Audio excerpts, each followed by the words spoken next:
नमस्कार। आज हम भारतीय राजनीति के एक बहुत ही महत्वपूर्ण विषय पर गहराई से चर्चा करने वाले हैं, भारतीय संसद।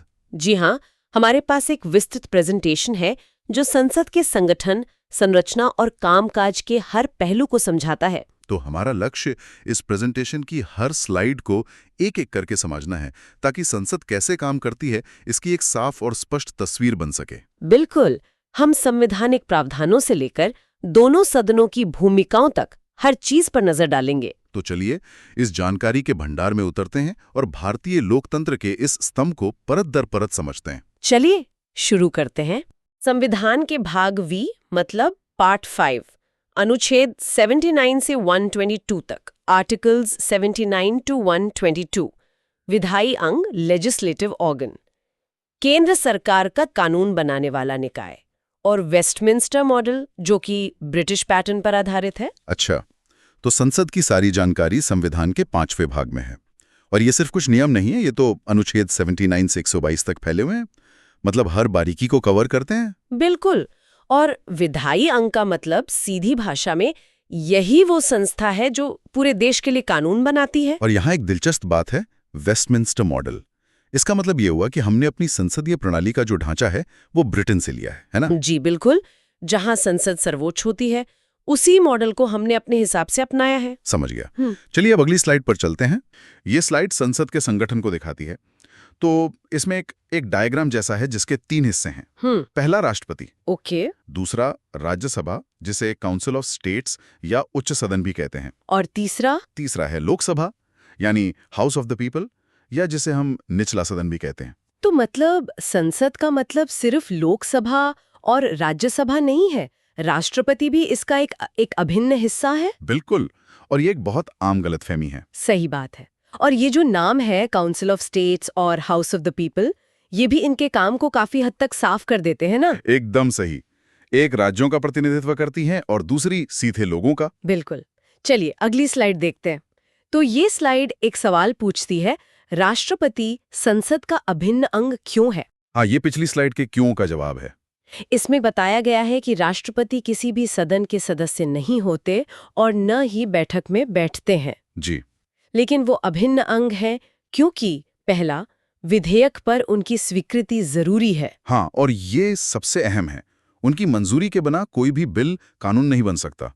वो एक तरह से फाइनल गेटकीपर हैं। अच्छा। दूसरा बिंदु है, वे सदनों को आहूत और सत्रावसान करते हैं, समन और प्रोरोग। जी, मतलब सत्र कब बुलाना है और कब खत्म करना है, ये शक्ति भी उन्हीं के पास है। और तीसरा, वे लोकसभा को विघटित कर सकते हैं, मतलब डिसॉल्व कर सकते हैं। बिल्कुल, और ये एक बहुत बड़ी शक्ति है।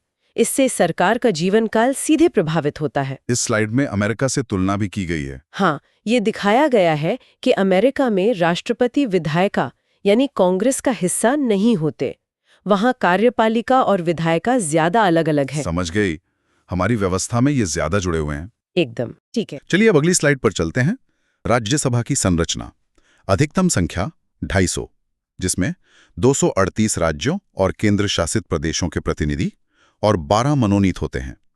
वर्तमान संख्या 245, जिसमें 225 राज्य, 8 केंद्र शासित प्रदेश और 12 मनोनीत सदस्य हैं। देखिए ये चार्ट बहुत अच्छे से दिखाता है कि राज्यसभा में सीटों का गणित क्या है।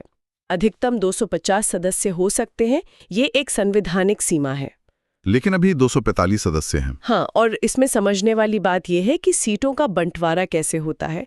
225 सदस्य सीधे राज्यों से आते हैं, 8 केंद्र शासित प्रदेशों से, और वो जो 12 सदस्य हैं वो मनोनीत होते हैं, जिन्हें राष्ट्रपति चुनते हैं। जी, हम शायद आगे देखेंगे कि ये कौन लोग होते हैं।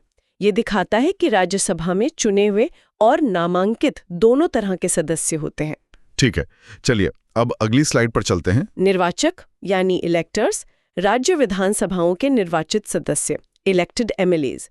चुनाव विधि, एकल संक्रमणीय मत द्वारा आनुपातिक प्रतिनिधित्व, मतलब proportional representation by means of single transferable vote.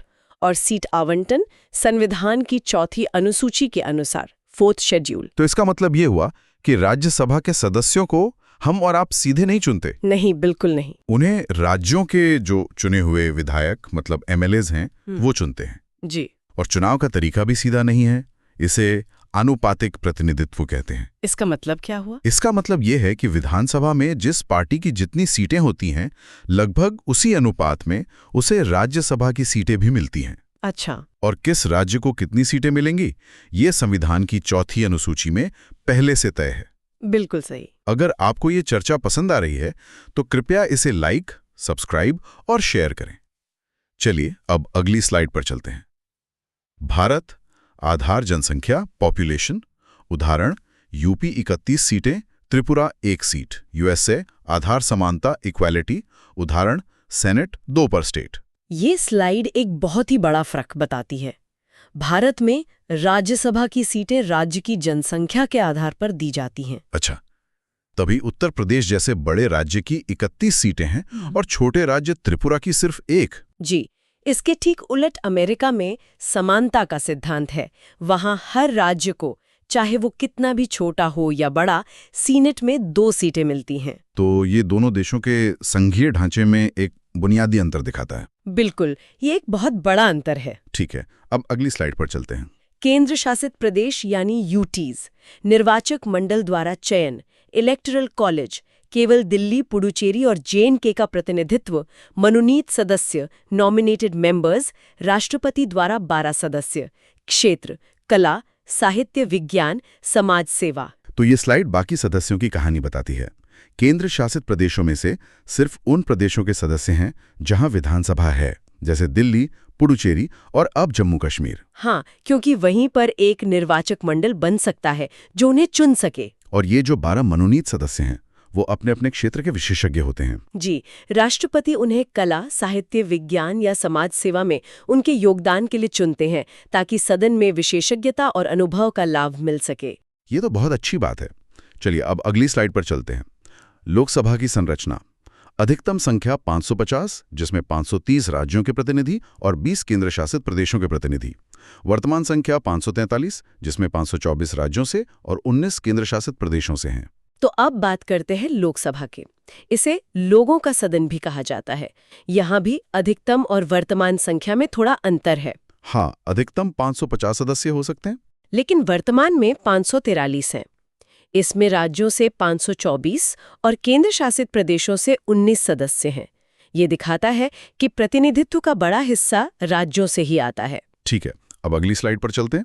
विधि, प्रादेशिक निर्वाचन क्षेत्रों से प्रत्यक्ष निर्वाचन, डायरेक्ट इलेक्शन। सिद्धांत, वयस्क मताधिकार, यूनिवर्सल एडल्ट फ्रेंचाइज। योग्यता, 18 वर्ष से अधिक आयु का प्रत्येक नागरिक। फैक्ट चेक, 61वां संशोधन अधिनियम 1988। मतदान आयु 21 से 18 वर्ष की गई। तो ये राज्यसभा से बिल्कुल अलग है। यहाँ हम सीधे अपने सांसद को वोट देते हैं। जी हाँ, प्रत्यक्ष चुनाव होता है। और ये वयस्क मताधिकार के सिद्धांत पर आधारित है। मतलब हर नागरिक जिसकी उम्र 18 साल से ज्यादा है वोट दे सकता है। हाँ। और ये एक दिलचस्प तथ्य है कि ये उम्र हमेशा 18 नहीं थी। हाँ, 1988 में 61वें संशोधन के जरिए इसे 21 से घटाकर 18 किया गया था। अच्छा, ऐसा क्यों किया गया? ताकि देश के ज्यादा से ज्यादा युवा लोकतंत्र में हिस्सा ले सकें, उन्हें भी अपनी सरकार चुनने का अधिकार मिले। ये तो एक बहुत बड़ा कदम था। चलिए अगली स्लाइड देखते हैं। संविधान ने संसद को चुनाव का तरीका तय करने का अधिकार दिया। कानून, union territories direct election to the house of the people act 1965। निष्कर्ष, केंद्र शासित प्रदेशों के सदस्य भी प्रत्यक्ष चुनाव द्वारा चुने जाते हैं। तो यहाँ ये साफ किया गया है कि केंद्र शासित प्रदेशों के लिए क्या व्यवस्था है। संविधान ने ये जिम्मेदारी संसद पर ही छोड़ दी थी। और संसद ने कानून बना दिया। हाँ, संसद ने 1965 में एक कानून बनाकर ये तय कर दिया कि वहां से भी सदस्य सीधे चुनाव के जरिए ही आएंगे, ठीक वैसे ही जैसे राज्यों से आते हैं। तो मतलब कोई फर्क नहीं है राज्यों और केंद्र शासित प्रदेशों के चुनाव के तरीके में। लोकसभा के लिए कोई फर्क नहीं। ठीक है, अब अगली स्लाइड पर चलते हैं। एंग्लो इंडियन समुदाय। पुरानी व्यवस्था, राष्ट्रपति 2 सदस्यों को मनोनीत कर सकते थे। इतिहास, 95वें संशोधन 2009 ने इसे 2020 तक बढ़ाया था। वर्तमान स्थिति, 104वें संशोधन अधिनियम 2019 ने इसे आगे नहीं बढ़ाया। परिणाम, यह प्रावधान 25 जनवरी 2020 को समाप्त हो गया। ओह, ये तो एक बहुत ही महत्वपूर्ण अपडेट है। पहले लोकसभा में एंग्लो इंडियन समुदाय को प्रतिनिधित्व देने के लिए राष्ट्रपति 2 सदस्यों को मनोनीत करते थे। जी, ये व्यवस्था शुरुआत से ही थी। लेकिन 2019 में 104वें संविधान संशोधन के बाद ये व्यवस्था खत्म कर दी गई। तो इसका मतलब अब लोकसभा में कोई मनोनीत सदस्य नहीं है? बिल्कुल नहीं। अब लोकसभा में सभी सदस्य निर्वाचित होकर ही आते हैं। ये बहुत बड़ी जानकारी है। चलिए अगली स्लाइड पर चलते हैं। एक नजर में राज्यसभा वर्सेस लोकसभा। जी। राज्यसभा चुनाव अप्रत्यक्ष, प्रणाली आनुपातिक, प्रतिनिधित्व राज्यों का, मनोनीत 12 सदस्य। जी। लोकसभा चुनाव प्रत्यक्ष, प्रणाली प्रादेशिक, प्रतिनिधित्व लोगों का, मनोनीत 0, अब कोई नहीं। ये स्लाइड एक तरह से सार है जो हमने अभी तक चर्चा की है। ये दोनों सदनों की सीधी तुलना करती है। हाँ, राज्यसभा अप्रत्यक्ष चुनाव से राज्यों का प्रतिनिधित्व करती है। वहीं लोकसभा सीधे चुनाव से लोगों का प्रतिनिधित्व करती है। एक आनुपातिक प्रणाली पर आधारित है, दूसरी प्रादेशिक। और मनोनीत सदस्यों का अंतर भी बिल्कुल साफ है। राज्यसभा में 12 और लोकसभा में 0। जी ये दोनों सदनों के चरित्र के मूल अंतर को दिखाता है। बिल्कुल। चलिए अब अगली स्लाइड पर चलते हैं। प्रत्येक जनगणना के बाद पुनर्समायोजन, रीएडजस्टमेंट आफ्टर ईच सेंसस, अनुच्छेद 82, 2 चीजों का पुनर्समायोजन होता है। लोकसभा में सीटों का आवंटन और प्रत्येक राज्य के प्रादेशिक निर्वाचन क्षेत्रों का विभाजन। तो इसका मतलब है कि हर जनगणना के बाद, जो हर 10 साल में होती है, सीटों की संख्या और चुनाव क्षेत्रों की सीमाओं को बदलना चाहिए। हाँ, अनुच्छेद 82 यही कहता है। इसके पीछे का सिद्धांत ये है कि जैसे जैसे आबादी बदलती है, प्रतिनिधित्व भी उसी के हिसाब से बदलना चाहिए, ताकि एक व्यक्ति एक वोट का मूल्य बराबर रहे। ये तो तार्किक लगता है, लेकिन क्या ऐसा होता है? यहीं पर एक बहुत बड़ा पेच है, जो शायद अगली स्लाइड में आएगा। अच्छा, तो फिर चलिए अगली स्लाइड पर ही चलते हैं। सीटों का फ्रीज होना, फ्रीजिंग ऑफ सीट्स। 42वां संशोधन 1976। 1971 की जनगणना के आधार पर सीटें 2000 तक फ्रीज। 84वां संशोधन 2001, फ्रीज को और 25 वर्षों के लिए यानी 2026 तक बढ़ाया गया। उद्देश्य राज्यों को जनसंख्या नियंत्रण उपायों को अपनाने के लिए प्रोत्साहित करना। तो ये है वो पेज जिसकी मैं बात कर रही थी। 1976 में 42वें संशोधन के जरिए सीटों के पुनर्समायोजन को 1971 की जनगणना पर फ्रीज कर दिया गया। और ऐसा क्यों किया गया? उद्देश्य ये था कि जो राज्य परिवार नियोजन को अपनाकर अपनी जनसंख्या नियंत्रित कर रहे हैं, उन्हें सजा न मिले। अगर सीटें बढ़ती तो जिन राज्यों की आबादी तेजी से बढ़ रही हैं, उन्हें ज्यादा सीटें मिल जाती। अच्छा, तो ये एक तरह से जनसंख्या नियंत्रण को बढ़ावा देने का एक तरीका था। बिल्कुल। और फिर 2001 में इसे 2026 तक के लिए और बढ़ा दिया गया। ठीक है, समझ गया। चलिए अब अगली स्लाइड पर चलते हैं। निर्वाचन क्षेत्रों का युक्तिकरण, रैशनलाइजेशन ऑफ कॉन्स्टिट्यूएंसीज। 84वां संशोधन 2001, 1991 की जनगणना के आधार पर निर्वाचन क्षेत्रों का पुनर्समायोजन। 87वां संशोधन 2003, 2001 की जनगणना के आधार पर निर्वाचन क्षेत्रों का परिसीमन। ये थोड़ा कंफ्यूजिंग है। अगर सीटें फ्रीज हैं, तो फिर निर्वाचन क्षेत्रों का पुनर्समायोजन कैसे हो रहा है? यहाँ एक बहुत बारीक अंतर है। सीटों की कुल संख्या फ्रीज है, मतलब किसी राज्य को, जैसे उत्तर प्रदेश को 80 से ज्यादा सीटें नहीं मिलेंगी। ठीक है। लेकिन उन 80 सीटों की सीमाओं को राज्य के अंदर बदला जा सकता है। हो सकता है कि पिछले कुछ सालों में किसी एक शहर की आबादी बहुत बढ़ गई हो और किसी गांव की कम हो गई हो, तो उन निर्वाचन क्षेत्रों की सीमाओं को बदला जाता है ताकि हर सीट में लगभग बराबर मतदाता हों। अच्छा, तो राज्य के अंदर सीटों की बाउंड्री बदली गई, लेकिन राज्य की कुल सीटें नहीं बदली। बिल्कुल सही। और ये 2001 की जनगणना के आधार पर किया गया था। अब समझ आया। चलिए अगली स्लाइड पर चलते हैं। SC/ST के लिए सीटों का आरक्षण। आधार जनसंख्या के अनुपात में, मूल रूप से 10 वर्षों के लिए 1960 तक, लगातार संशोधनों द्वारा बढ़ाया गया। 104वां संशोधन अधिनियम 2019 ने इसे 2030 तक बढ़ाया है। तो हमारे संविधान में अनुसूचित जातियों और जनजातियों के लिए लोकसभा और राज्य विधानसभाओं में सीटों के आरक्षण का प्रावधान है। और ये उनकी जनसंख्या के अनुपात में होता है। जी हाँ, जिस राज्य में उनकी जितनी आबादी का प्रतिशत है, उसी प्रतिशत में सीटें उनके लिए आरक्षित होती हैं। और ये व्यवस्था मूल रूप से सिर्फ 10 साल के लिए थी। लेकिन इसे हर 10 साल में बढ़ाया जाता रहा है। हाँ, और हाल ही में 104वें संशोधन से इसे 2030 तक के लिए बढ़ा दिया गया है। ठीक है। चलिए अगली स्लाइड पे चलते हैं। प्रादेशिक प्रतिनिधित्व प्रणाली, टेरिटोरियल रिप्रेजेंटेशन सिस्टम, लोकसभा के लिए इसे फर्स्ट पास्ट द पोस्ट प्रणाली भी कहा जाता है। विशेषताएं: देश को लगभग समान जनसंख्या वाले निर्वाचन क्षेत्रों में विभाजित किया जाता है। प्रत्येक निर्वाचन क्षेत्र से एक प्रतिनिधि चुना जाता है। जिस उम्मीदवार को सबसे अधिक वोट मिलते हैं उसे विजेता घोषित किया जाता है। तो ये वही सिस्टम है जिसकी हमने शुरू में थोड़ी बात की थी, फर्स्ट पास्ट द पोस्ट। मतलब जो जीता वही सिकंदर। बिल्कुल। देश को अलग अलग निर्वाचन क्षेत्रों में बांट दिया जाता है। हर क्षेत्र से एक सांसद चुना जाता है। और जीतने के लिए 50% वोट की जरूरत नहीं है, जिसे बाकियों से बस एक वोट भी ज्यादा मिल गया वो जीत जाता है। जी हाँ, यही इसकी सबसे बड़ी पहचान भी है और कई बार आलोचना का कारण भी। ठीक है, अब अगली स्लाइड पर चलते हैं। आनुपातिक प्रतिनिधित्व क्यों नहीं? Why not proportional representation? संविधान सभा ने लोकसभा के लिए इसे नहीं अपनाया। कारण: कम साक्षरता वाले देश के लिए जटिल प्रणाली, बहुदलीय प्रणाली में अस्थिर सरकारों को जन्म दे सकती थी।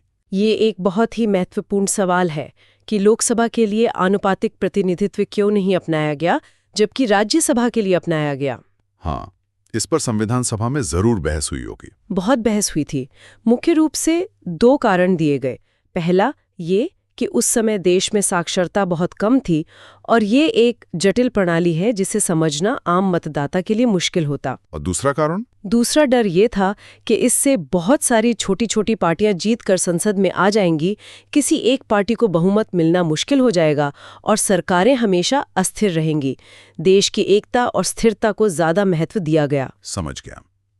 चलिए अब अगली स्लाइड पर चलते हैं। आनुपातिक प्रतिनिधित्व के दोष, डीमेरिट्स ऑफ प्रोपोर्शनल रिप्रेजेंटेशन: अत्यधिक खर्चीला, उपचुनाव का कोई अवसर नहीं, प्रतिनिधि और मतदाताओं के बीच घनिष्ठ संबंध समाप्त हो जाते हैं, पार्टी प्रणाली के महत्व को बढ़ाता है और मतदाता के महत्व को कम करता है। तो ये स्लाइड उस प्रणाली के कुछ और दोष बता रही है, जैसे कि ये बहुत खर्चीला होता है। हाँ, क्योंकि इसमें अक्सर पूरे राज्य या देश को एक ही निर्वाचन क्षेत्र माना जाता है और इसमें उपचुनाव की कोई गुंजाइश नहीं होती, जो हमारे सिस्टम का एक अहम हिस्सा है। और ये भी कहा गया है कि इससे प्रतिनिधि और मतदाता का सीधा संपर्क टूट जाता है। जी, क्योंकि आप किसी एक उम्मीदवार को वोट नहीं दे रहे होते, बल्कि एक पार्टी की लिस्ट को वोट दे रहे होते हैं, तो आपके क्षेत्र का कोई एक निश्चित प्रतिनिधि नहीं होता। ये तो लोकतंत्र की भावना के खिलाफ जाता है। कुछ हद तक हाँ। ठीक है, अब अगली स्लाइड पर चलते हैं। राज्यसभा की अवधि, ड्यूरेशन ऑफ राज्यसभा, एक सतत सदन मतलब स्थायी निकाय है और विघटन के अधीन नहीं है। 1/3 सदस्य हर दूसरे वर्ष सेवानिवृत्त होते हैं। सदस्यों का कार्यकाल 6 वर्ष का होता है। अब हम सदनों के कार्यकाल की बात कर रहे हैं। राज्यसभा एक स्थायी सदन है, ये कभी भंग नहीं होती। अच्छा, लोकसभा की तरह नहीं जो हर 5 साल में भंग हो जाती है। बिल्कुल नहीं, ये हमेशा चलती रहती है, लेकिन इसके सदस्य हमेशा के लिए नहीं रहते। हाँ, यहाँ लिखा है कि 1/3 सदस्य हर 2 साल में रिटायर हो जाते हैं। जी, और उनकी जगह नए सदस्य चुन लिए जाते हैं। इस तरह हर सदस्य का कार्यकाल 6 साल का हो जाता है और सदन हमेशा बना रहता है। ये तो बहुत ही अनोखी व्यवस्था है। हाँ, ये निरंतरता और अनुभव सुनिश्चित करने के लिए बनाई गई है। ठीक है, चलिए अगली स्लाइड देखते हैं। लोकसभा की अवधि एक सतत सदन नहीं है, सामान्य कार्यकाल 5 वर्ष है। राष्ट्रपति 5 वर्ष की समाप्ति से पहले इसे भंग कर सकते हैं। तो लोकसभा का मामला सीधा है, इसका सामान्य कार्यकाल 5 साल का होता है। ये 5 साल, लेकिन ये जरूरी नहीं कि ये 5 साल पूरे करें। हाँ, यहाँ लिखा है कि राष्ट्रपति इसे 5 साल से पहले भी भंग कर सकते हैं। बिल्कुल, अगर सरकार अपना बहुमत खो देती है या प्रधानमंत्री सलाह देते हैं तो राष्ट्रपति इसे भंग करके नए चुनाव की घोषणा कर सकते हैं। ठीक है, ये तो हम अक्सर देखते भी हैं। अब अगली स्लाइड पर चलते हैं। राष्ट्रीय आपातकाल के दौरान अवधि, लोकसभा का कार्यकाल एक बार में 1 वर्ष के लिए बढ़ाया जा सकता है। यह विस्तार आपातकाल समाप्त होने के बाद 6 महीने से अधिक की अवधि तक जारी नहीं रह सकता। ये एक विशेष परिस्थिति है। अगर देश में राष्ट्रीय आपातकाल लगा हो तो लोकसभा का कार्यकाल बढ़ाया जा सकता है, एक बार में 1 साल के लिए। हाँ, और ऐसा कितनी भी बार किया जा सकता है। लेकिन जैसे ही आपातकाल खत्म होगा, ये विस्तार 6 महीने से ज्यादा नहीं चल सकता। मतलब 6 महीने के अंदर चुनाव करवाने ही होंगे। बिल्कुल। समझ गया। चलिए अब अगली स्लाइड पर चलते हैं। ठीक है, तो अगली स्लाइड है मुख्य निष्कर्ष या की टेकअवेज। पहला है स्थान। परिसीमन 2001 की जनगणना पर आधारित है, लेकिन सीटें 1971 के स्तर पर 2026 तक स्थिर हैं। फिर है लोग। SC ST आरक्षण जनसंख्या अनुपात पर आधारित है और इसे 2030 तक बढ़ा दिया गया है। तीसरा है प्रणाली। लोकसभा के लिए FPTP और राज्यसभा के लिए आनुपातिक प्रतिनिधित्व। और आखिरी है समय। राज्यसभा स्थायी है 6 वर्ष कार्यकाल और लोकसभा अस्थायी 5 वर्ष कार्यकाल। ये स्लाइड तो मतलब पूरे सिस्टम का एक निचोड़ है। हाँ। पहला बिंदु स्थान वाला, ये काफी दिलचस्प है। सीटें 1971 की जनगणना के आधार पर तय हैं 2026 तक। इसका क्या मतलब हुआ? इसका मतलब यह है कि भले ही पिछले 50 सालों में राज्यों की जनसंख्या बहुत बदल गई है, हाँ वो तो है, लेकिन लोकसभा में किस राज्य को कितनी सीटें मिलेंगी, ये संख्या 1971 के आधार पर ही जमी हुई है। ऐसा क्यों किया गया था? ऐसा जनसंख्या नियंत्रण को बढ़ावा देने के लिए किया गया था। अच्छा, और लोग वाला बिंदु आरक्षण की बात करता है, जो जनसंख्या के अनुपात में है और 2030 तक वैध है। प्रणाली में 2 अलग-अलग चुनावी सिस्टम है, FPTP और आनुपातिक प्रतिनिधित्व। हाँ, FPTP यानी first past the post, Lok Sabha में इस्तेमाल होता है, जहां जिसे सबसे ज्यादा वोट मिलते हैं वो जीत जाता है। और राज्यसभा में? जबकि राज्यसभा में आनुपातिक प्रतिनिधित्व होता है, जो ये सुनिश्चित करता है कि छोटे दलों को भी उनकी वोट हिस्सेदारी के हिसाब से प्रतिनिधित्व मिले। और अंत में समय। राज्यसभा कभी भंग नहीं होती और लोकसभा हर 5 साल में। एकदम स्पष्ट? बिल्कुल। अब अगली स्लाइड पर चलते हैं। ठीक है। तो सदस्यता की योग्यताएं यानी मेंबरशिप क्वालिफिकेशंस।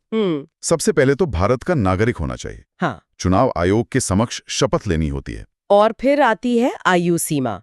राज्यसभा के लिए 30 साल या उससे ज्यादा और लोकसभा के लिए 25 साल या उससे ज्यादा। और आखिर में RPA 1951 के तहत कुछ और शर्तें हैं, जैसे निर्वाचन क्षेत्र में पंजीकृत मतदाता होना और आरक्षित सीट के लिए SC ST होना आवश्यक है। ठीक है। यहाँ देखिए, संविधान द्वारा दी गई मूल योग्यताएं बताई गई हैं। नागरिकता और उम्र। हाँ, ये सबसे बुनियादी शर्तें हैं। पर ये उम्र में अंतर क्यों?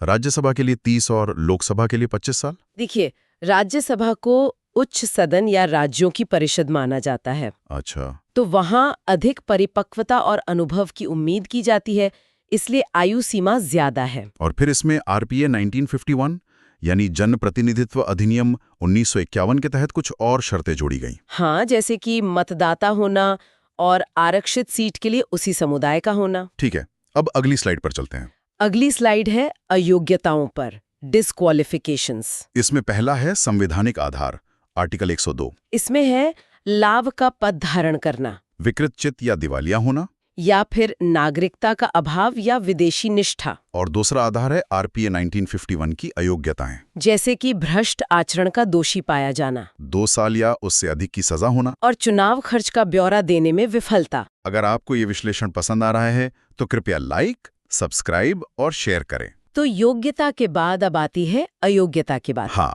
इसमें 2 आधार हैं, संवैधानिक और कानूनी। लाभ का पद का क्या मतलब है? इसका मतलब है कि कोई सांसद ऐसी किसी सरकारी नौकरी पर नहीं हो सकता जहां उसे वेतन मिल रहा हो। अच्छा। ये शक्तियों के पृथक्करण के सिद्धांत को बनाए रखने के लिए है। विधायक का काम कानून बनाना है, कार्यपालिका का हिस्सा बनना नहीं। समझ गया। और RPA 1951 के तहत जो अयोग्यताएं हैं वे तो आपराधिक और प्रक्रियात्मक लगती हैं। बिल्कुल। जैसे भ्रष्टाचार का दोषी होना या 2 साल से ज्यादा की जेल। हाँ, ये राजनीति के अपराधीकरण को रोकने के लिए एक बहुत महत्वपूर्ण प्रावधान है।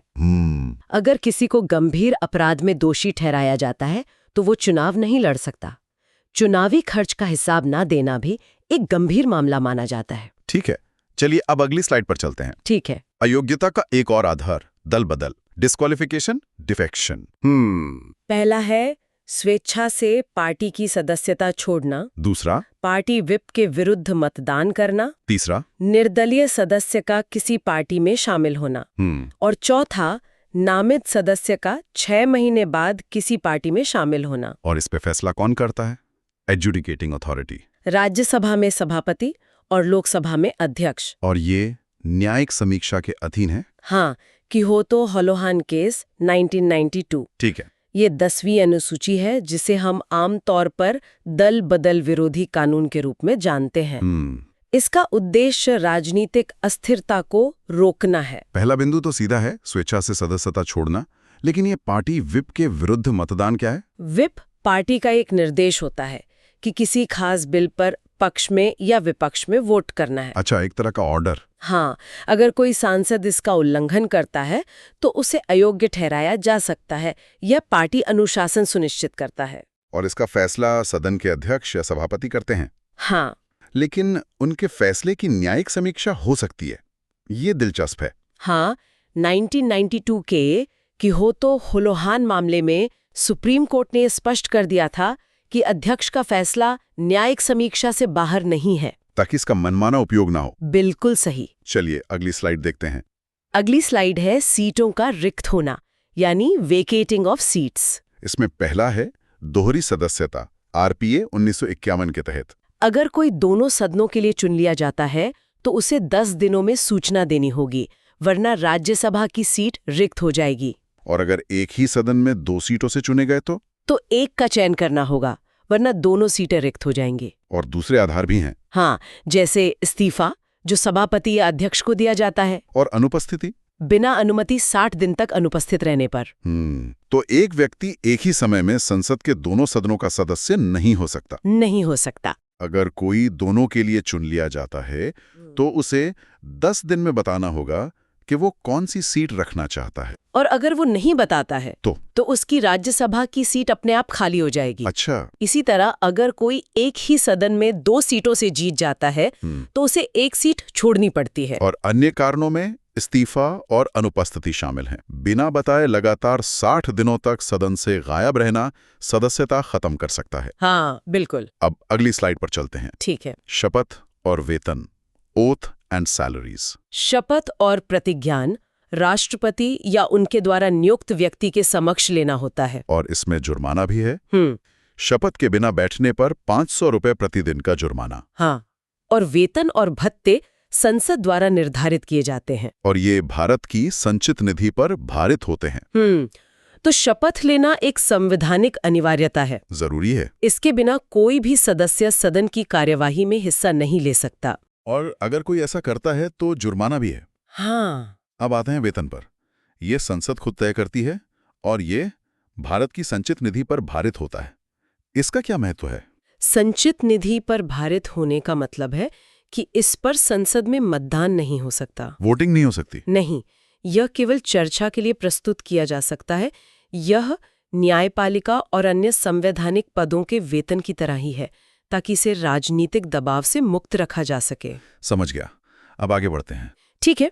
अगली स्लाइड है लोकसभा अध्यक्ष पर। Speaker of Lok Sabha. चुनाव और तारीख। सदस्यों द्वारा अपने बीच से ही चुनाव होता है। और चुनाव की तारीख राष्ट्रपति द्वारा तय की जाती है। और हटाने की प्रक्रिया? इसके लिए प्रभावी बहुमत द्वारा संकल्प पास करना होता है। और 14 दिन की पूर्व सूचना भी आवश्यक है। हाँ, और इस्तीफा उपाध्यक्ष को संबोधित किया जाता है। तो अध्यक्ष को लोकसभा के सदस्य अपने में से ही चुनते हैं। हाँ, ये एक आंतरिक प्रक्रिया है, लेकिन चुनाव की तारीख राष्ट्रपति तय करते हैं। हाँ, और उन्हें हटाने की प्रक्रिया काफी कठोर है। इसके लिए प्रभावी बहुमत की आवश्यकता होती है। प्रभावी बहुमत का क्या मतलब है? इसका मतलब है सदन के तत्कालीन सभी सदस्यों का बहुमत। यानी कुल सीटों में से रिक्त सीटों को हटाने के बाद जो संख्या बचती है उसका बहुमत। ये साधारण बहुमत से ज्यादा मजबूत होता है। अच्छा, अब देखते हैं कि अध्यक्ष की शक्तियां क्या हैं। चलिए अगली स्लाइड पर। अध्यक्ष की शक्तियां। Powers of the speaker. पहला, व्यवस्था और मर्यादा बनाए रखना। सदन में नियमों और संविधान का अंतिम व्याख्याकार होना। निर्णायक मत यानी कास्टिंग वोट केवल बराबरी की स्थिति में। कोरम मौजूद हो तो सदन को स्थगित करना। और सबसे जरूरी, धन विधेयक। बिल को धन विधेयक के रूप में प्रमाणित करना और उनका निर्णय अंतिम होता है। अध्यक्ष, आप समझिए, सदन का संरक्षक होता है। Guardian of the house. हाँ, व्यवस्था बनाए रखने से लेकर नियमों की व्याख्या करने तक सब उसकी जिम्मेदारी है। और निर्णायक मत का मतलब है कि वो आमतौर पर वोट नहीं देते। नहीं, सिर्फ तब देते हैं जब वोट बराबर हो जाएं। हाँ, ये उनकी निष्पक्षता को दर्शाता है। एक और बहुत बड़ी शक्ति है धन विधेयक यानी मनी बिल को प्रमाणित करना। हाँ, उनका निर्णय अंतिम होता है और इसे अदालत में चुनौती नहीं दी जा सकती। और कोरम यानी सदन की कार्यवाही के लिए न्यूनतम सदस्यों की उपस्थिति सुनिश्चित करना भी उन्हीं का काम है। बिल्कुल। अब अगली स्लाइड पर चलते हैं। अध्यक्ष की स्वतंत्रता, इंडिपेंडेंस ऑफ स्पीकर। पहला, कार्यकाल की सुरक्षा। दूसरा, वेतन संचित निधि पर भारित होता है, जिस पर वोट नहीं होता। उनके आचरण पर सदन में चर्चा या आलोचना नहीं हो सकती। वरीयता क्रम में 7वां स्थान, भारत के मुख्य न्यायाधीश के साथ। और दल बदल कानून से छूट। तो अध्यक्ष के पद को स्वतंत्र और निष्पक्ष बनाए रखने के लिए कई प्रावधान है। हाँ, कार्यकाल की सुरक्षा, जिसे हमने पहले देखा, उन्हें आसानी से हटाया नहीं जा सकता। सही है। उनका वेतन संचित निधि पर भारित होता है, जिस पर वोटिंग नहीं होती।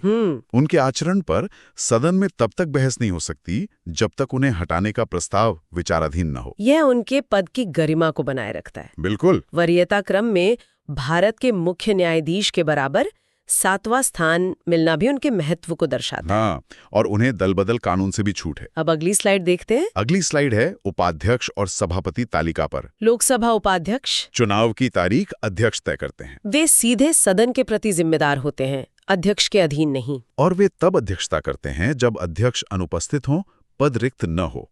और सभापति तालिका यानी पैनल ऑफ चेयरपर्सन्स अध्यक्ष द्वारा नामित किए जाते हैं, 10 सदस्यों तक। और वे तब अध्यक्षता करते हैं जब अध्यक्ष और उपाध्यक्ष दोनों अनुपस्थित हों।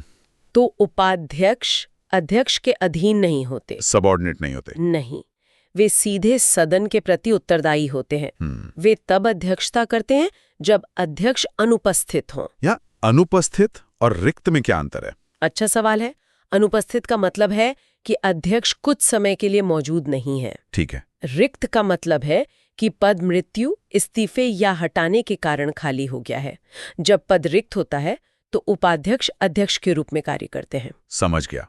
और अगर अध्यक्ष और उपाध्यक्ष दोनों अनुपस्थित हों तो सभापति तालिका में से कोई एक सदस्य अध्यक्षता करता है। हाँ, जिन्हें अध्यक्ष नामित करते हैं। अब एक और विशेष पद की बात करते हैं। हाँ, अगली स्लाइड है सामयिक अध्यक्ष यानी स्पीकर प्रो टेम। इनकी नियुक्ति राष्ट्रपति द्वारा की जाती है और ये आमतौर पर सबसे वरिष्ठ सदस्य होते हैं। इनका मुख्य कर्तव्य नए सदस्यों को शपथ दिलाना है। और वे नए अध्यक्ष के चुनाव की अध्यक्षता करते हैं। और जैसे ही नया अध्यक्ष चुना जाता है, उनका कार्यालय समाप्त हो जाता है। तो ये एक अस्थायी पद है। हाँ, बिल्कुल अस्थायी, जो नई लोकसभा के गठन के समय बनाया जाता है। और राष्ट्रपति आमतौर पर सदन के सबसे वरिष्ठ सदस्य को इस पद पर नियुक्त करते हैं। हाँ, उनका मुख्य काम नए सदस्यों को शपथ दिलाना और नए स्थायी अध्यक्ष के चुनाव की प्रक्रिया की अध्यक्षता करना है। और जैसे ही नया अध्यक्ष चुन लिया जाता है, ये पद अपने आप समाप्त हो जाता है। बिल्कुल।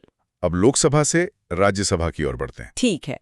अगली स्लाइड, राज्यसभा के अधिकारी। सभापति यानी चेयरमैन। उपराष्ट्रपति पदेन सभापति होते हैं। वे सदन के सदस्य नहीं होते हैं। और उन्हें तभी हटाया जा सकता है जब उन्हें उपराष्ट्रपति के पद से हटाया जाए। हाँ, और उपसभापति यानी डेप्यूटी चेयरमैन राज्यसभा के सदस्यों द्वारा अपने बीच से ही चुने जाते हैं। और वे अपना इस्तीफा सभापति को देते हैं। तो यहाँ सबसे बड़ा अंतर यह है कि राज्यसभा के सभापति, जो भारत के उपराष्ट्रपति हैं, हाँ, वे सदन के सदस्य नहीं होते। का मतलब है कि वो लोकसभा अध्यक्ष की तरह अपने ही सदस्यों में से नहीं चुने जाते। नहीं। और उन्हें सभापति के पद से सीधे नहीं हटाया जा सकता। नहीं, केवल उपराष्ट्रपति के पद से हटाकर ही हटाया जा सकता है। बिल्कुल।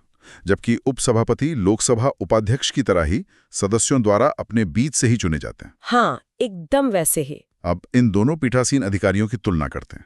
ठीक है, अगली स्लाइड। तुलना अध्यक्ष बनाम सभापति। अध्यक्ष की विशेष शक्तियां। पहली, संयुक्त बैठक की अध्यक्षता अध्यक्ष करते हैं। दूसरा, धन विधेयक पर अध्यक्ष का निर्णय अंतिम होता है, सभापति की कोई भूमिका नहीं होती। और समानताएं, दोनों के पास केवल बराबरी की स्थिति में निर्णायक मत होता है। और दोनों को प्रभावी बहुमत से हटाया जा सकता है। तो अध्यक्ष के पास दो विशेष शक्तियां हैं जो सभापति के पास नहीं है। हाँ। पहला, संयुक्त बैठक की अध्यक्षता करना। हाँ, जब किसी बिल पर दोनों सदनों में गतिरोध होता है तो संयुक्त बैठक बुलाई जाती है। और उसकी अध्यक्षता हमेशा लोकसभा अध्यक्ष ही करते हैं। हमेशा, भले ही सभापति यानी उपराष्ट्रपति पद में उनसे वरिष्ठ हो। और दूसरा, धन विधेयक पर अंतिम निर्णय अध्यक्ष का ही होता है। बिल्कुल। और समानताओं में दोनों के पास केवल निर्णायक मत है और दोनों को प्रभावी बहुमत से हटाया जा सकता है। अब सदन के नेताओं की बात करते हैं। चलिए अगली स्लाइड पर। संसद में नेता। सदन का नेता प्रधानमंत्री अगर वे उस सदन के सदस्य हैं या प्रधानमंत्री द्वारा नामित कोई मंत्री। और विपक्ष का नेता? इसे 1977 में वैधानिक मान्यता दी गई। और उनका पद कैबिनेट मंत्री के बराबर होता है। उनका कार्य है रचनात्मक आलोचना करना। सदन का नेता आमतौर पर प्रधानमंत्री होता है अगर वे उस सदन जैसे लोकसभा के सदस्य हैं। और अगर नहीं है तो वे किसी वरिष्ठ मंत्री को नामित करते हैं। और विपक्ष के नेता का पद भी बहुत महत्वपूर्ण है। बहुत ज्यादा। इसे 1977 में कानूनी मान्यता दी गई और इसका दर्जा कैबिनेट मंत्री के बराबर है। हाँ, ये एक स्वस्थ लोकतंत्र के लिए आवश्यक है। उनका काम सरकार की नीतियों की रचनात्मक आलोचना करना और एक वैकल्पिक सरकार प्रस्तुत करना है। चलिए अगली स्लाइड पर चलते हैं। व्हिप और सत्र। व्हिप या सचेतक ये परंपराओं पर आधारित है, संविधान में इसका उल्लेख नहीं है। इसकी जिम्मेदारी है उपस्थिति और समर्थन सुनिश्चित करना। और संसद के सत्र राष्ट्रपति द्वारा बुलाए जाते हैं। 2 सत्रों के बीच अधिकतम 6 महीने का अंतर हो सकता है। और 3 सत्र होते हैं, बजट, मानसून और शीतकालीन। व्हिप शब्द का उल्लेख संविधान में नहीं है, ये एक परंपरा है। हाँ, एक कन्वेंशन है। इनका मुख्य काम पार्टी में अनुशासन बनाए रखना है। हाँ, वे ये सुनिश्चित करते हैं कि महत्वपूर्ण वोटों के दौरान पार्टी के सभी सदस्य उपस्थित रहें और पार्टी लाइन के अनुसार वोट करें। और संसद के सत्र राष्ट्रपति द्वारा बुलाए जाते हैं। हाँ, 2 सत्रों के बीच 6 महीने से ज्यादा का अंतर नहीं हो सकता। नहीं हो सकता। और साल में 3 मुख्य सत्र होते हैं, बजट, मानसून और शीतकालीन। अब व्हिप और मंत्रियों के अधिकारों को थोड़ा और विस्तार से देखते हैं। ठीक है, अगली स्लाइड। व्हिप परंपरा पर आधारित, राजनीतिक दल द्वारा नियुक्त। कार्य, उपस्थिति और समर्थन सुनिश्चित करना, अवहेलना पर अनुशासनात्मक कार्रवाई। और मंत्रियों और अटॉर्नी जनरल के अधिकार, किसी भी सदन में बोलने और भाग लेने का अधिकार है। लेकिन मतदान केवल उसी सदन में जहां के वो सदस्य हैं। और अटॉर्नी जनरल बोल सकते हैं पर वोट नहीं कर सकते। ये व्हिप की भूमिका को और स्पष्ट करता है। ये एक पार्टी का पद है और इसके निर्देशों का पालन न करने पर अनुशासनात्मक कार्यवाही हो सकती है। हाँ, जिसमें दल बदल कानून के तहत अयोग्यता भी शामिल है। मंत्रियों और महान न्यायवादी के अधिकार भी खास है। हाँ, कोई भी मंत्री किसी भी सदन में बोल सकता है, लेकिन वोट केवल उसी सदन में कर सकता है जिसका वो सदस्य है। और महान्यायवादी, जो सरकार के मुख्य कानूनी सलाहकार होते हैं, वो संसद के सदस्य नहीं होते। हाँ, सदस्य न होते हुए भी दोनों सदनों की कार्यवाही में भाग ले सकते हैं और बोल सकते हैं, लेकिन उन्हें वोट देने का अधिकार नहीं होता। और अब आखिरी स्लाइड पर चलते हैं। संसद के सत्र, सेशंस ऑफ पार्लियामेंट। आहूत करना यानी समरिंग राष्ट्रपति द्वारा किया जाता है। सत्रों के बीच अधिकतम 6 महीने का अंतर। 3 सत्र, बजट फरवरी मई, मानसून जुलाई सितंबर और शीतकालीन नवंबर दिसंबर। और स्थगन, एडजॉर्नमेंट, यह एक बैठक को समाप्त करता है, सत्र को नहीं। यह अधिकार पीठासीन अधिकारी का है। और एडजर्नमेंट साइन डाई यानी अनिश्चित काल के लिए स्थगन। इसका मतलब है कि अगली बैठक के लिए दिन बताए बिना सत्र समाप्त करना। तो ये सत्रों की प्रक्रिया को और साफ करता है। स्थगन और अनिश्चित काल के लिए स्थगन में क्या अंतर है? देखिए, स्थगन का मतलब है दिन भर के काम के बाद बैठक को कुछ घंटों या अगले दिन तक के लिए रोकना। ये पीठासीन अधिकारी करते हैं।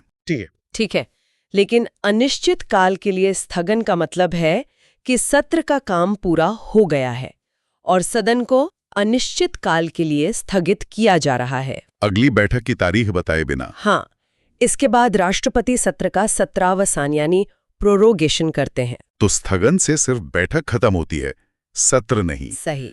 जबकि अनिश्चितकालीन स्थगन सत्र के अंत का संकेत है। बिल्कुल सही। अगली स्लाइड। 2 शब्द हैं, सत्रावसान और विघटन।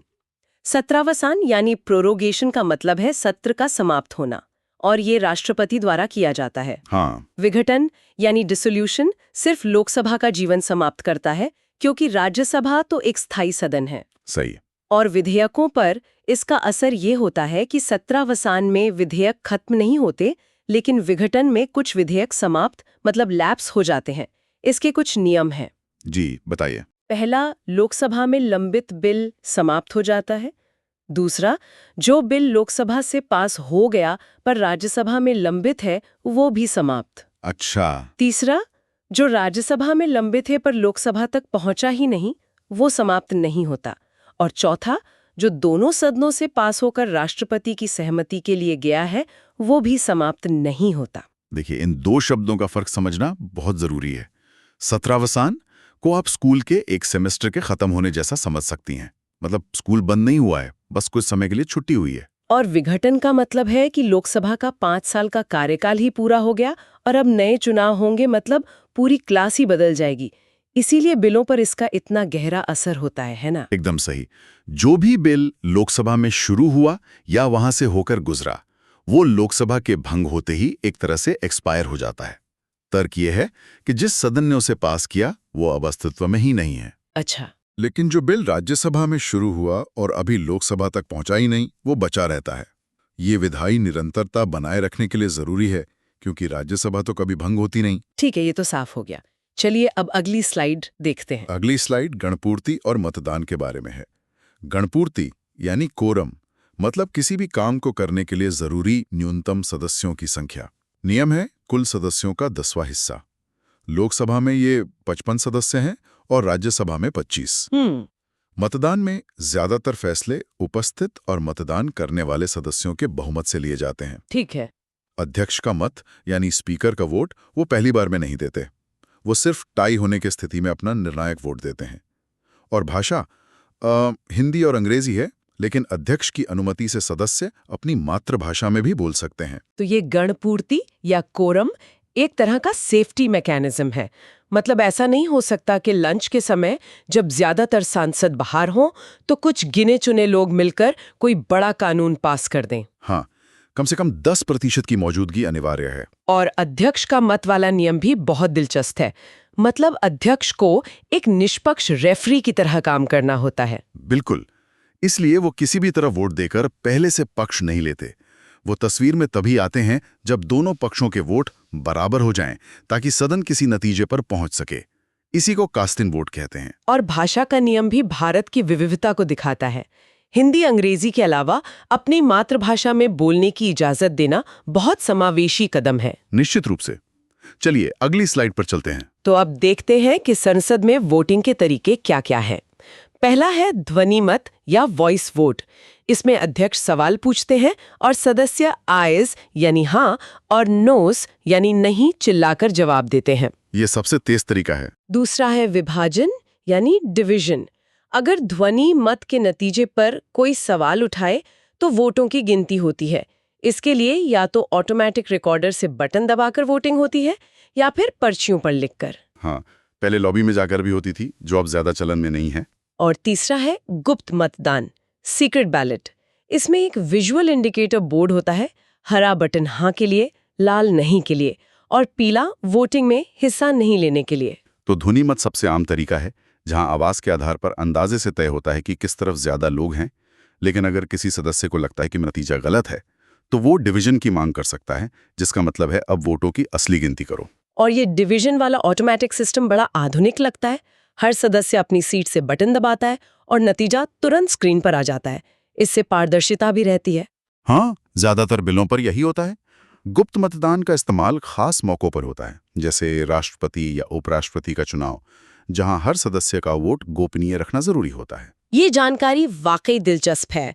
अगर आप सबको भी हमारी ये पड़ताल पसंद आ रही है तो कृपया लाइक, सब्सक्राइब और शेयर करें। चलिए अब अगली स्लाइड पर चलते हैं। अब बात करते हैं बहुमत के प्रकारों की।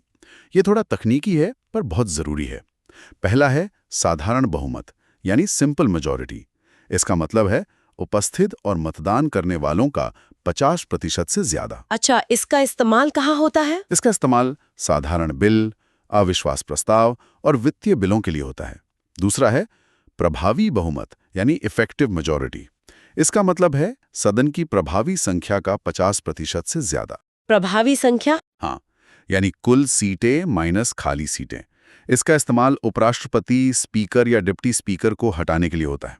और तीसरा है पूर्ण बहुमत, एब्सोल्यूट मेजॉरिटी, यानी सदन की कुल सदस्य संख्या का 50% से ज्यादा।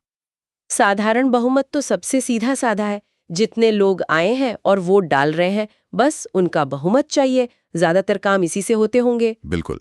प्रभावी बहुमत थोड़ा अलग है।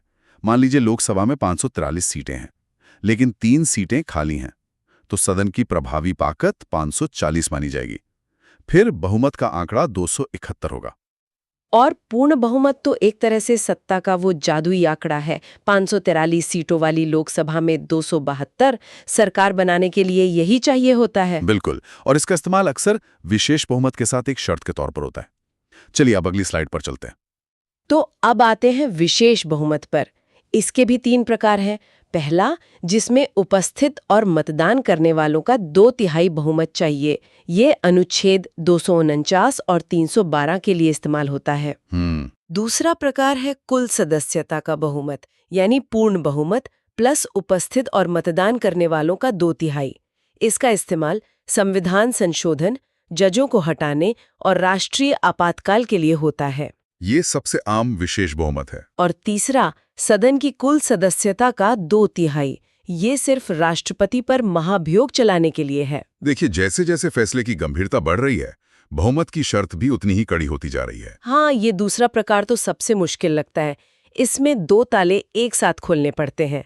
पहला, सदन में कम से कम आधे सांसदों का समर्थन हो, और दूसरा, जितने लोग वोट दे रहे हैं उनमें से 2/3 पक्ष में हो। बिल्कुल, संविधान बदलने जैसा बड़ा काम बिना इतनी मजबूत सहमति के नहीं हो सकता। और तीसरा प्रकार तो सबसे ज्यादा कठोर है। इसमें सदन की कुल ताकत का 2/3 समर्थन चाहिए। ये सिर्फ राष्ट्रपति को हटाने के लिए है, जो इस प्रक्रिया की असाधारण गंभीरता को दिखाता है। समझ गई।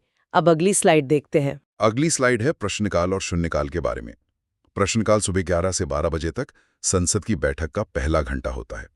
इसमें तारांकित प्रश्न होते हैं, जिनका मौखिक जवाब मिलता है, और पूरक सवाल भी पूछे जा सकते हैं। और अतारांकित अतारांकित प्रश्नों का लिखित जवाब मिलता है। पूरक सवाल नहीं पूछ सकते। और एक अल्प सूचना वाले प्रश्न भी होते हैं। ठीक है।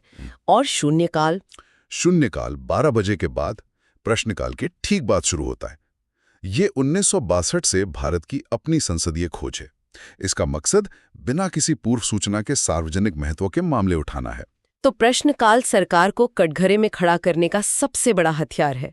हर मंत्री को अपने मंत्रालय से जुड़े सवालों के लिए तैयार रहना पड़ता है। हाँ, ये जवाबदेही का एक बेहतरीन तरीका है।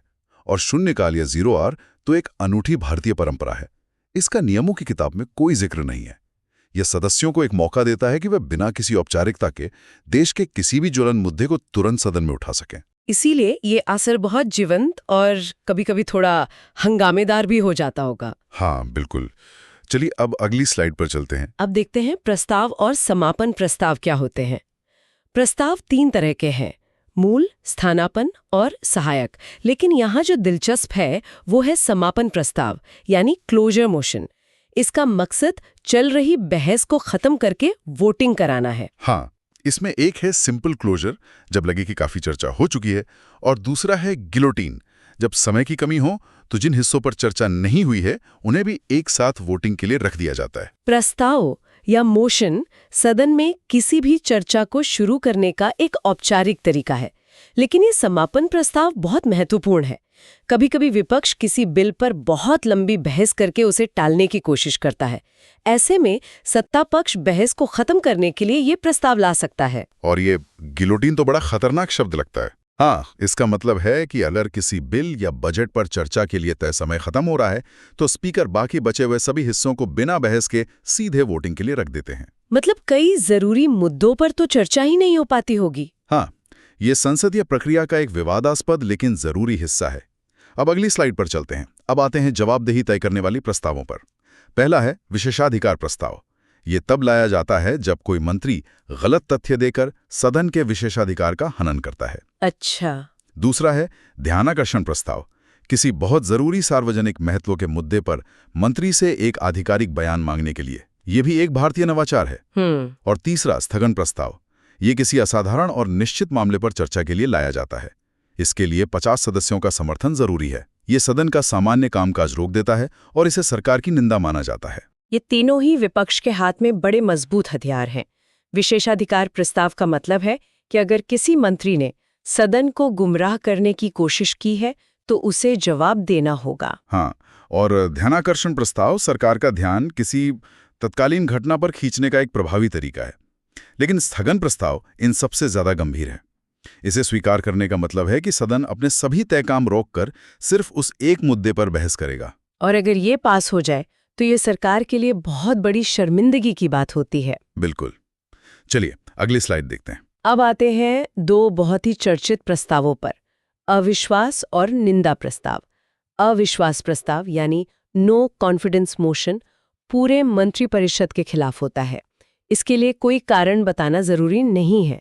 अगर ये पास हो जाए तो सरकार को इस्तीफा देना पड़ता है। हाँ, और इसके लिए 50 सदस्यों का समर्थन चाहिए। दूसरा है निंदा प्रस्ताव, सेंसर मोशन।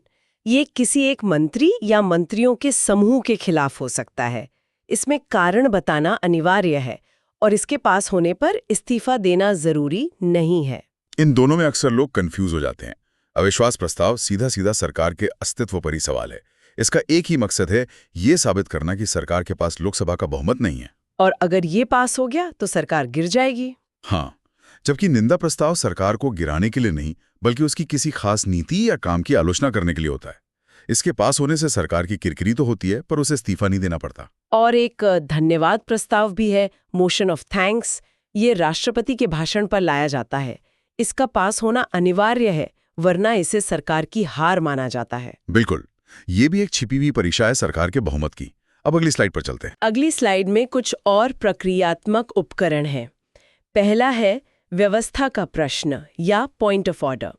ये तब उठाया जाता है जब सदन की कार्यवाही नियमों के हिसाब से न चल रही हो, और ये कार्यवाही को तुरंत रोक देता है। दूसरा है अनियत दिवस वाला प्रस्ताव, मतलब एक ऐसा प्रस्ताव जिसे स्पीकर ने स्वीकार तो कर लिया है, पर उस पर बहस के लिए अभी कोई दिन तय नहीं हुआ है। एक वेटिंग लिस्ट जैसा। हाँ, और तीसरा है विलंबकारी प्रस्ताव, डिलेटरी मोशन। जैसा कि नाम से ही जाहिर है, किसी बिल पर बहस को टालने या देर करने के लिए। पॉइंट ऑफ ऑर्डर सदन में अनुशासन बनाए रखने का एक तरीका है। अगर कोई सदस्य नियमों का उल्लंघन कर रहा है, तो कोई भी दूसरा सदस्य इसे उठाकर स्पीकर का ध्यान खींच सकता है। एक तरह से रेफरी को बुलाने जैसा है। हाँ, और विलंबकारी प्रस्ताव विपक्ष की एक रणनीति होती है, जिसके जरिए वो किसी मुद्दे पर फैसला लेने की प्रक्रिया को धीमा करने की कोशिश करते हैं। ठीक है, अब अगली स्लाइड देखते हैं। अब बात करते हैं चर्चा और संकल्प की। चर्चा दो तरह की है, आधे घंटे की चर्चा और अल्पकालिक चर्चा, जो 2 घंटे की होती है। और फिर है संकल्प यानी रेजोल्यूशंस। ये एक तरह के औपचारिक प्रस्ताव होते हैं जिनसे सदन अपनी राय जाहिर करता है।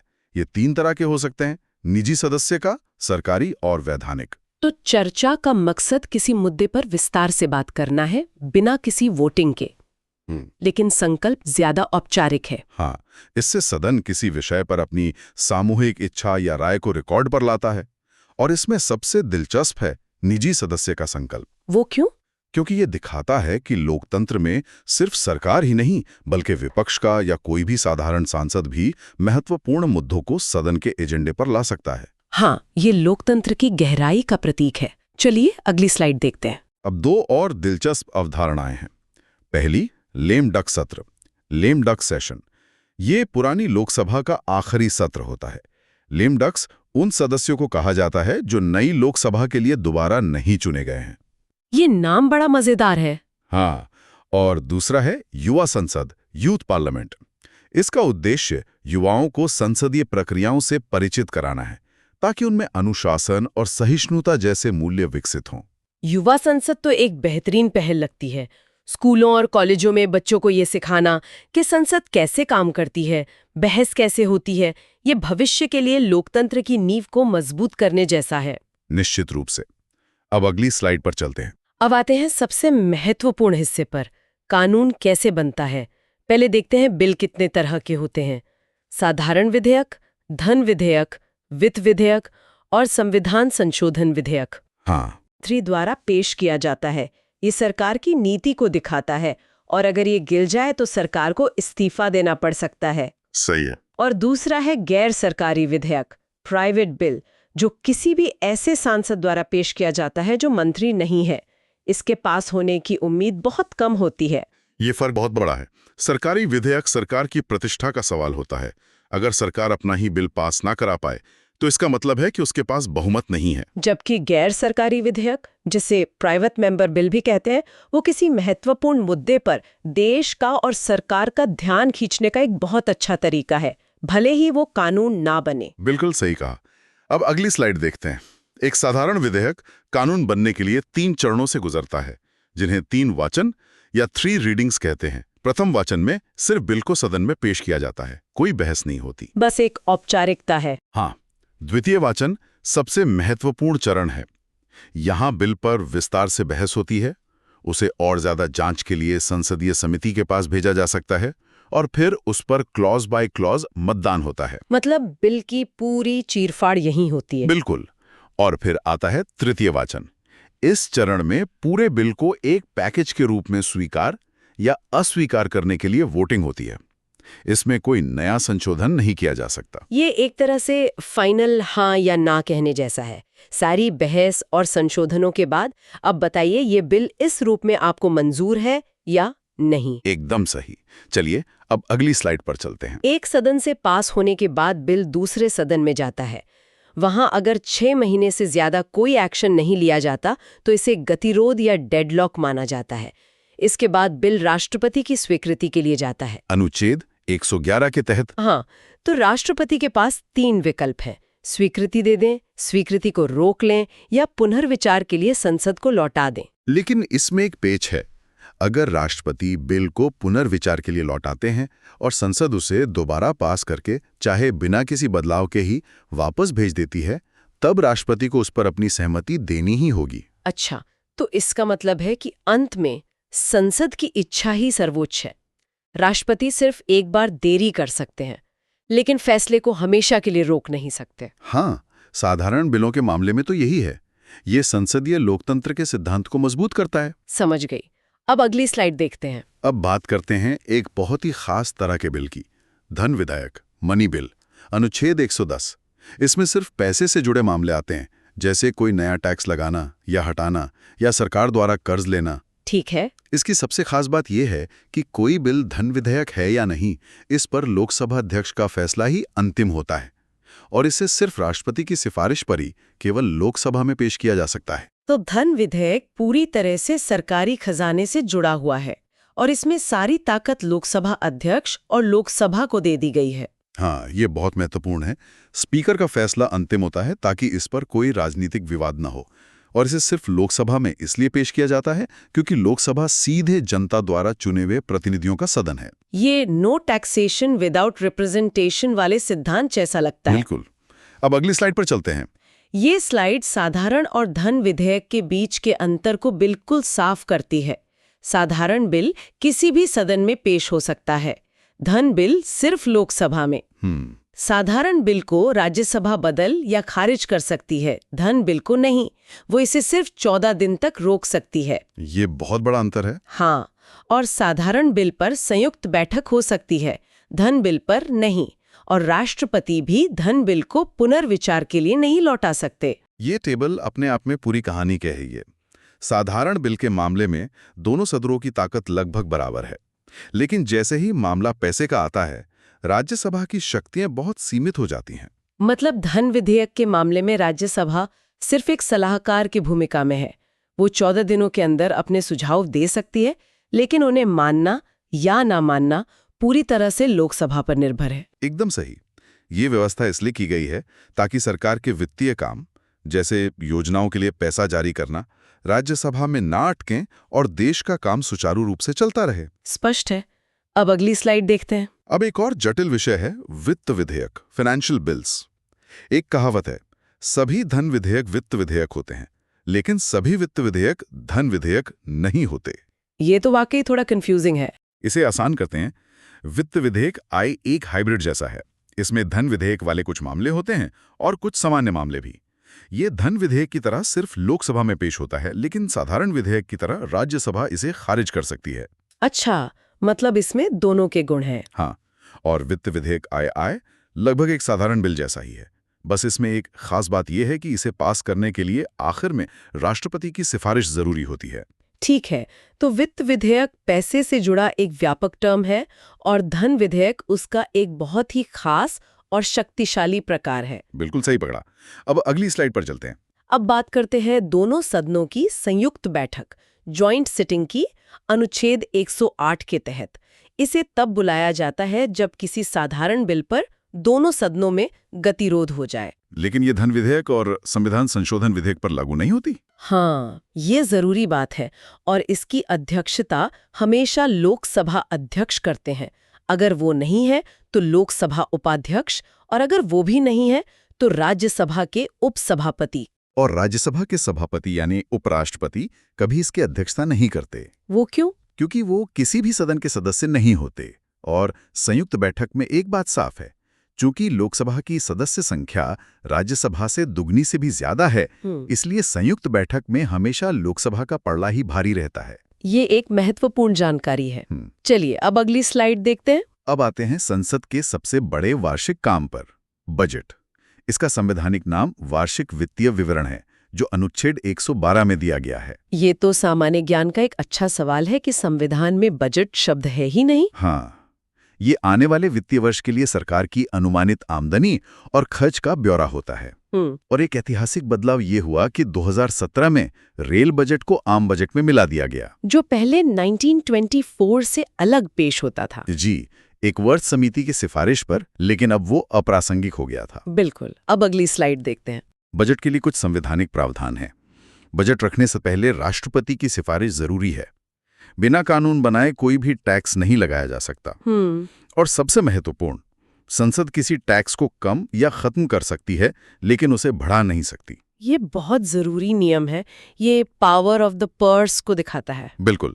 और यहाँ एक बार फिर वित्तीय मामलों में लोकसभा की सर्वोच्चता दिखती है, क्योंकि राज्यसभा पैसे की मांगों यानी अनुदान की मांगों पर वोट नहीं कर सकती, सिर्फ चर्चा कर सकती है। सही है।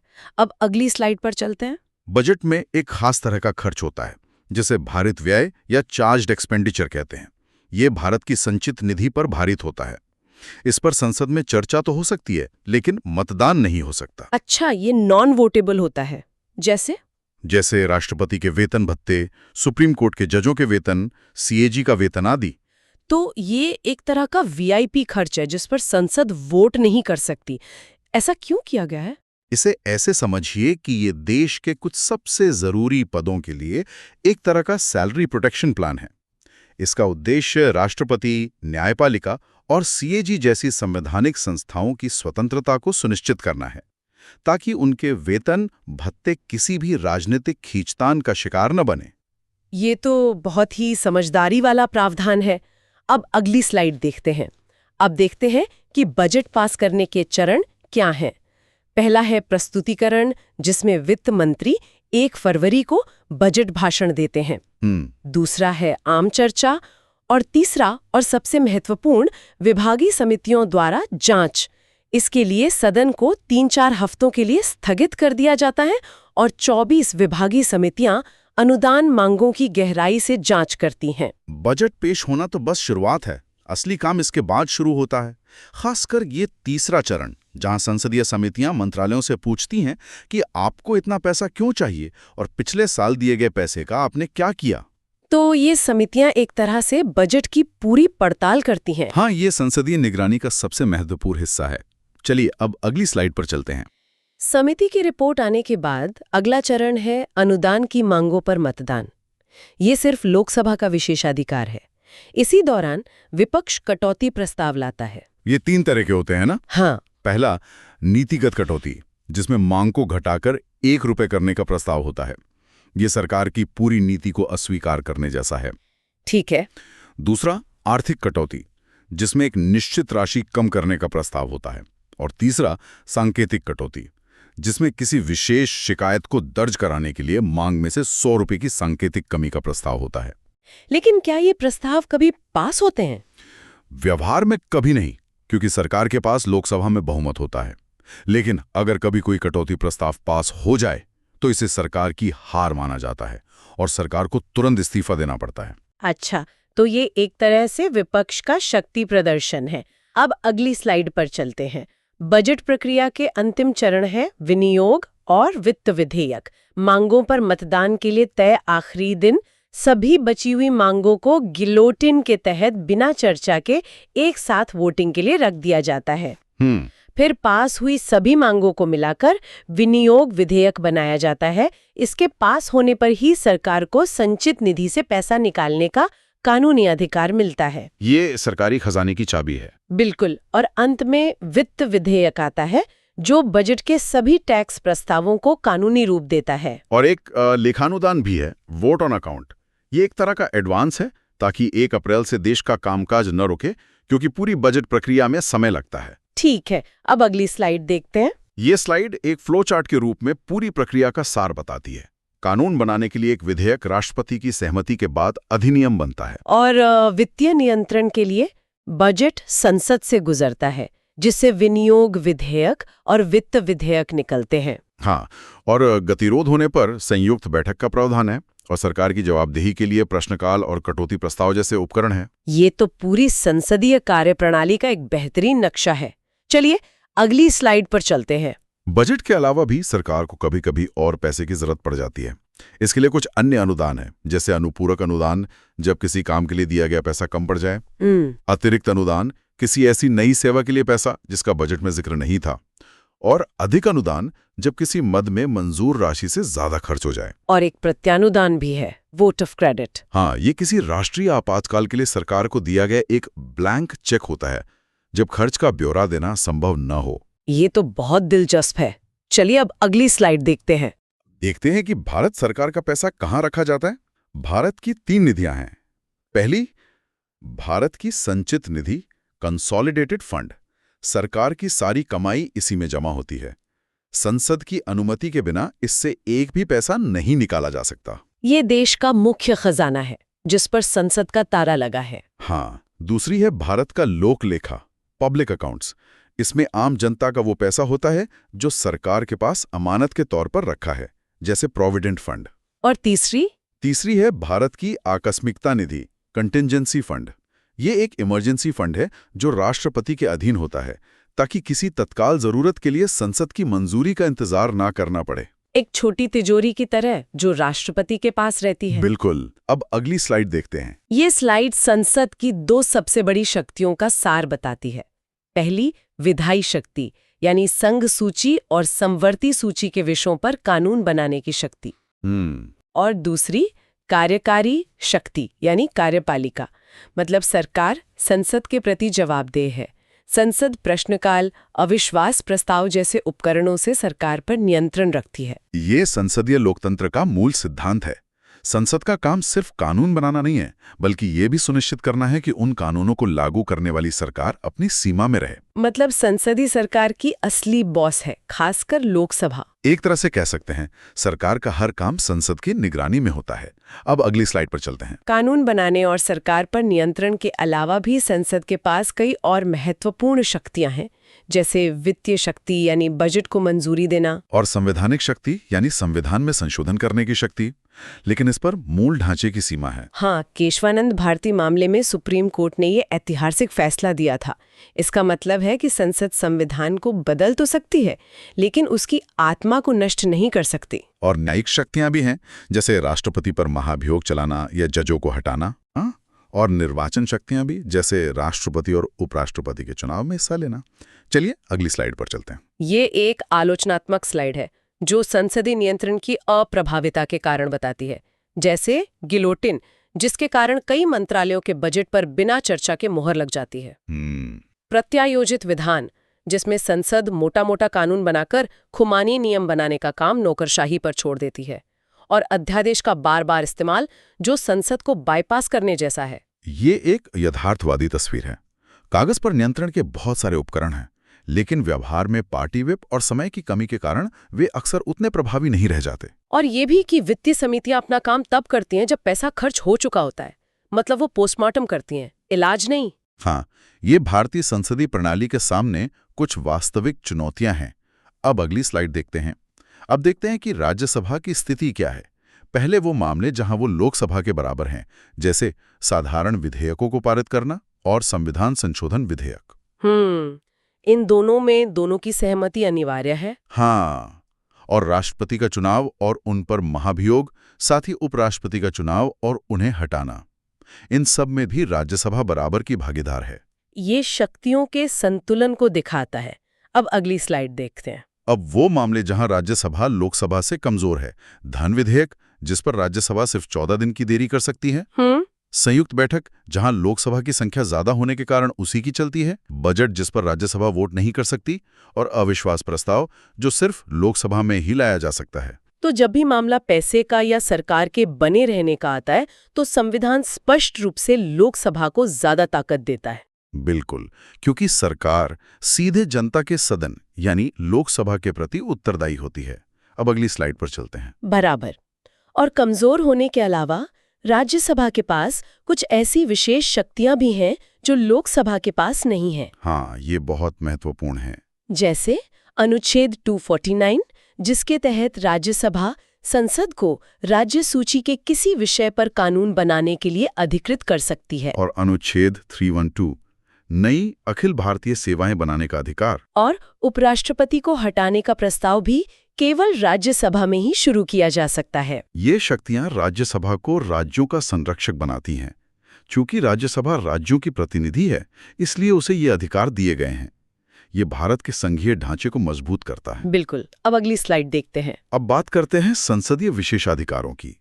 पहले सामूहिक विशेषाधिकार जो पूरे सदन को मिलते हैं, जैसे अपनी कार्यवाही को प्रकाशित करने या न करने का अधिकार। अच्छा। बाहरी लोगों को सदन से बाहर रखने और गुप्त बैठक करने का अधिकार।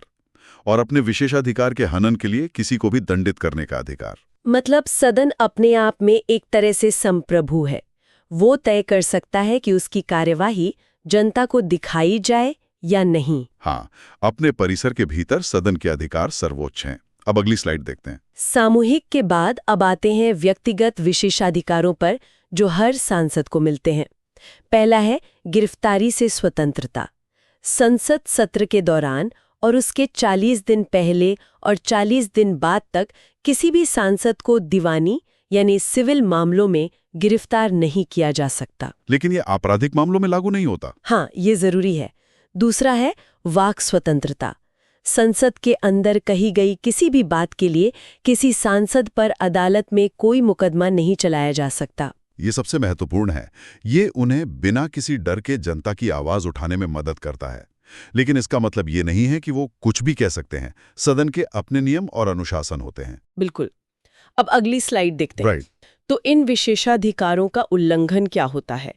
एक है विशेषाधिकार हनन, जब कोई व्यक्ति किसी सांसद या सदन के किसी विशेषाधिकार पर हमला करता है। और दूसरा है सदन की अवमानना, कंटेम्प्ट ऑफ हाउस। ये एक बहुत व्यापक शब्द है।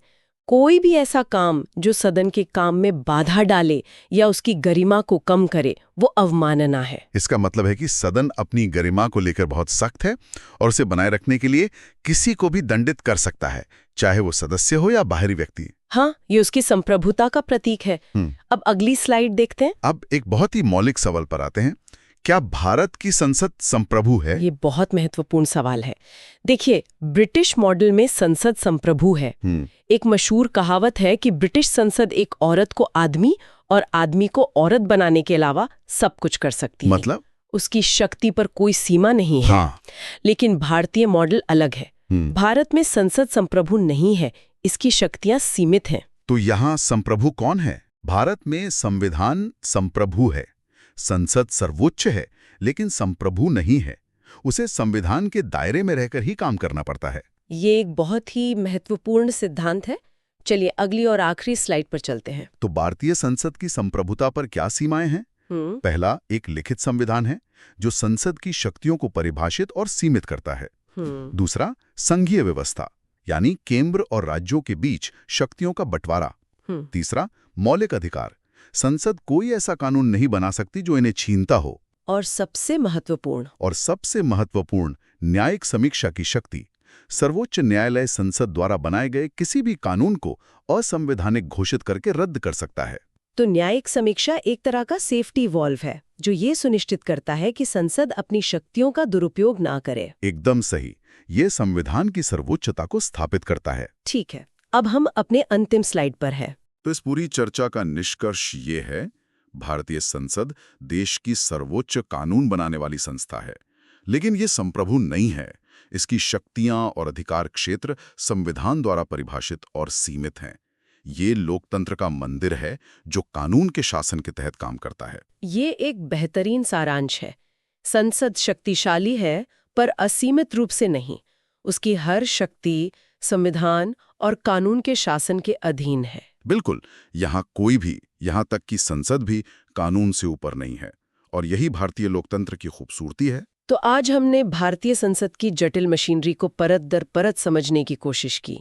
बहुमत के प्रकारों से लेकर बजट प्रक्रिया और संसद की शक्तियों की सीमाओं तक ये साफ है कि हमारा पूरा ढांचा नियंत्रण और संतुलन के सिद्धांत पर बना है। हाँ, ये एक ऐसी जटिल मशीनरी है जहाँ हर पुर्जे का अपना महत्व है, चाहे वो विपक्ष का एक सवाल हो या राज्यसभा की विशेष शक्तियाँ। और ये हमें एक विचार के साथ छूट जाता है। हमने संसदीय नियंत्रण की अप्रभाविता पर भी एक स्लाइड देखी।